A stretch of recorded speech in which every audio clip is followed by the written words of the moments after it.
राम राम मित्रांनो, मी अमोल कोळेकर पाटील. एक धक्कादायक बातमी समोर येते. बातमी आहे ज्या देवताला आपण सगळेजण हिंदू आस्थेने पूजतो, त्याच्या दर्शनासाठी लाखो किलोमीटरवरून लोक भक्त येतात. त्या आपल्या आंध्र प्रदेश या ठिकाणी असलेल्या तिरुपती बालाजीच्या बद्दलची.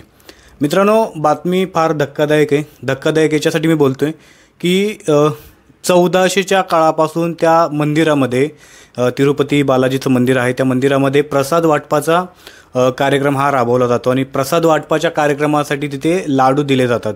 आता त्या लाडूचा आणि ह्या बातमीचा काय संबंध? तर संबंध असा आहे की ते लाडू बनवण्यासाठी ज्या प्रमाणात तूप, साखर आणि मैदा किंवा अजून आपलं बेसनचं पीठ, हे बऱ्याच प्रकारचे ज्या वस्तू लागतात, त्याच्यामध्ये तूप हा इम्पॉर्टंट भाग आहे. आणि त्याच तुपाच्यावरून हा सगळा विषय पेटलेला आहे. आणि विषय यासाठी पेटलेला आहे की त्या तुपावरून असा आरोप केला जातो आहे की सध्या आंध्र प्रदेशमध्ये चंद्राबाबू नायडू यांचं सरकार आहे आणि त्या सरकारने, चंद्राबाबू नायडू यांनी तत्कालीन मुख्यमंत्री YSR जगनमोहन रेड्डी यांच्या सरकारवरती हे गंभीर आरोप लावलेले आहेत. आणि हे फक्त आरोप नाही आहेत, हे साध्य आणि सिद्ध देखील झालेलं आहे. तुम्हाला काय झालं आहे, काय नाही, सगळा विषय सांगतो. व्हिडिओ हा शेवटपर्यंत बघा. मित्रांनो, तिरुपती बालाजीचं जे मंदिर आहे, त्या मंदिरामध्ये दिवसेंदिवस वारंवार वेगवेगळे विषय समोर येत राहतात. आपल्या मराठी भाषेचा आणि महाराष्ट्राचा विषय जोडायचा झालं तर महाराष्ट्र राज्यातून त्या तिरुपती मंदिराला दर्शनासाठी जाणाऱ्या लोकांची एक नेहमी तक्रार असते की आपल्या इथून ज्या गाड्या जातात, त्या गाड्यांमध्ये, आपल्या गाड्यांमध्ये छत्रपती शिवाजी महाराजांचे पुतळे असतात छोटे छोटे, किंवा गाड्यांच्या पाठीमागे बॅनर लागलेला असतो. जसं त्या तिरुपती बालाजी मंदिराच्या वातावरणात गेलं तर तिथून आपल्याला ते सगळं हटवायला लागतं. अशा पाठीमागच्या काही दिवसामध्ये अशा प्रकारच्या तक्रारी आपल्याकडे आल्या होत्या, आपल्या राज्य सरकारकडे आलेल्या. त्याच्यानंतर राज्य सरकारने तिरुपती म्हणजे आंध्र प्रदेशच्या सरकारसोबत बोलणं करून तो विषय मिटवला होता. आता विषय असा आहे की चंद्रबाबू नायडू, जे नरेंद्र मोदी यांच्या सरकारचे ते एक पार्टनर देखील आहेत, मित्र आहेत, त्यांच्या सरकारने पाठीमागच्या सरकारवरती असे आरोप लावले की जे तुम्ही तूप वापरत होता, ते तुपामध्ये भेसळयुक्त तूप आहे. आणि ह्या तुपामध्ये खूप वेगवेगळ्या प्रमाणाची, म्हणजे हिंदू धर्मामध्ये ज्या ज्या गोष्टींना देवी देवता समान मानलं जातं, अशा गोष्टींचं त्याच्यामध्ये हे केलेलं आहे. त्याच्या विरोधात जाऊन, म्हणजे तुम्हाला एक डायरेक्टली ओपनली सांगतो, असं सांगितलं जातं की ते जे तूप मागवलं जाते नवीन, आता पाठीमागच्या सरकारने जे हा उद्योग सुरू केलेला, तर त्या तुपामध्ये गाईचं मटण आहे, मटणापासून चरबीनंतर जो तेल निघतं ते तेल वापरलं जाते.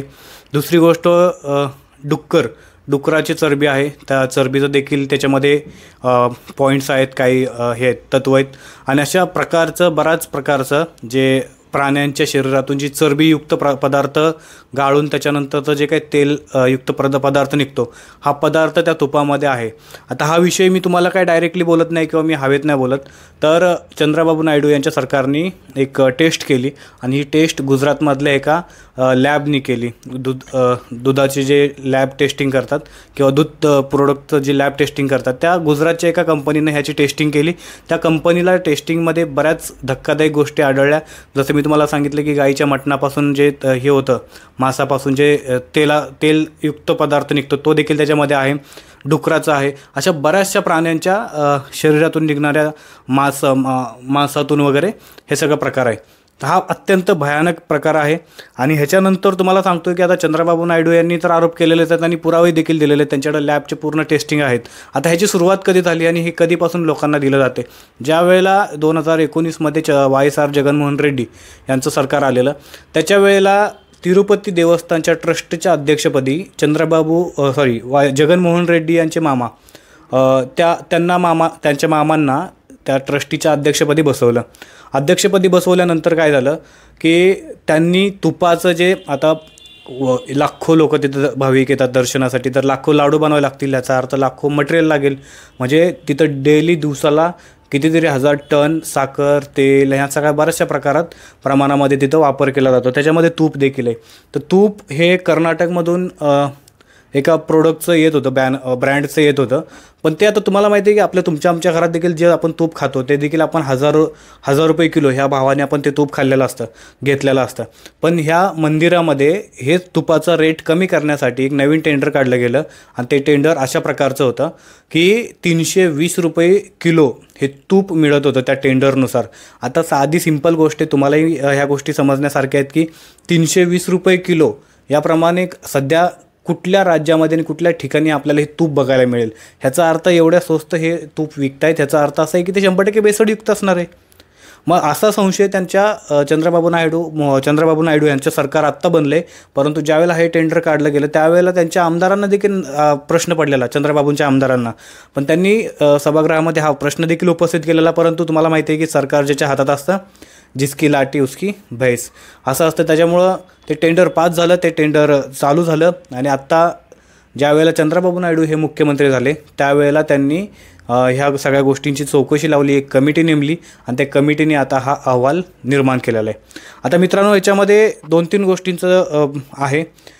YSR जगनमोहन रेड्डी यांनी असं सांगितलं किंवा तशी सुप्रीम कोर्टामध्ये त्यांनी याचिका देखील दाखल केलेली की ह्याच्यामध्ये आमच्या सरकारनेच ह्याची टेस्टिंगला लॅबसाठी टेस्टिंग पाठवलेलं. ज्यावेळेला आम्ही सरकारमधून बाहेर पडणार होतो, हे जुलैच्या जून आमच्या वेळेला आपलं लोकसभेचं निवडणुका झाल्या त्यावेळीची गोष्ट आहे.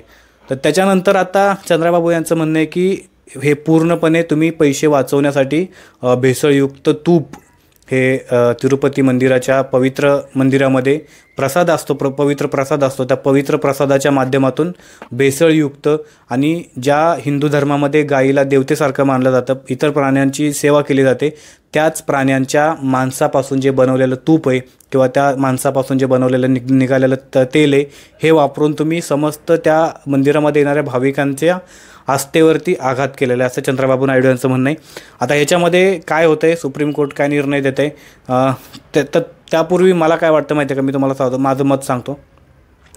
जोपर्यंत ही मंदिरं आहेत, ह्या ट्रस्टी आहेत, ह्याच्या आता तुम्हाला माहिती आहे तिरुपती मंदिर तिरुमला ट्रस्ट ही चालवते सगळं मंदिर वगैरे. ह्याच्यामध्ये सरकारचे पण काही अधिकारी असतात आणि वैयक्तिक लोक पण असतात, जे सरकारचे म्हणजे जे मुख्यमंत्री वगैरे असतात त्यांच्या हस्तक्षेपानेच ते तिकडे बॉडीवरती बसवलेले असतात. तर माझं सरळ असं म्हणणं आहे, माझं मत असं आहे की मंदिरांना सरकारच्या कचाट्यातून मुक्त करावं आणि कुठल्याही प्रकारे तुमचा दाब असावा, तुमचं पूर्ण नेमणूक असावी, तुमची पूर्ण चौकशीचं ह्या सगळ्या गोष्टी असाव्यात.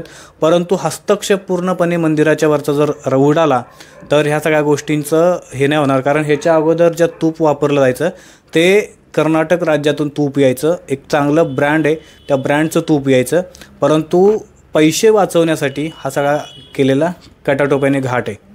आणि हिंदू धर्माच्या सर्व लोकांसाठी ह्या सगळ्या गोष्टींचा केलेला सगळ्या म्हणजे त्यांना बाधित केल्यासारखं आहे. आणि तुम्हाला आणखी एक गोष्ट इम्पॉर्टंट सांगतो, जे जगनमोहन रेड्डी आहेत, जे पाठीमागचे माझे आता मुख्यमंत्री आहेत, त्यांचे जे मामा त्यावेळेला ट्रस्टीचे अध्यक्ष बनले होते ते ख्रिश्चन आहेत किंवा हिंदू धर्म सोडून त्यांनी ख्रिश्चन धर्म स्वीकारलेला आहे. आणि मग ह्याच्यावरनं देखील वाद झालेला आहे की जर हिंदू धर्म सोडून जर ख्रिश्चन धर्म स्वीकारलेला असेल व्यक्ती, तर त्या व्यक्तीला तुम्ही तिरुपती ट्रस्टचा अध्यक्ष कसं केलं.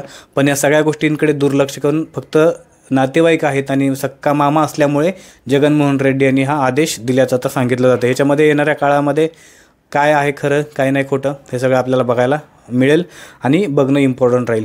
तुमचं मत आणि प्रतिक्रिया नक्की कमेंट करून सांगा. जय शिवराय, जय मल्हार.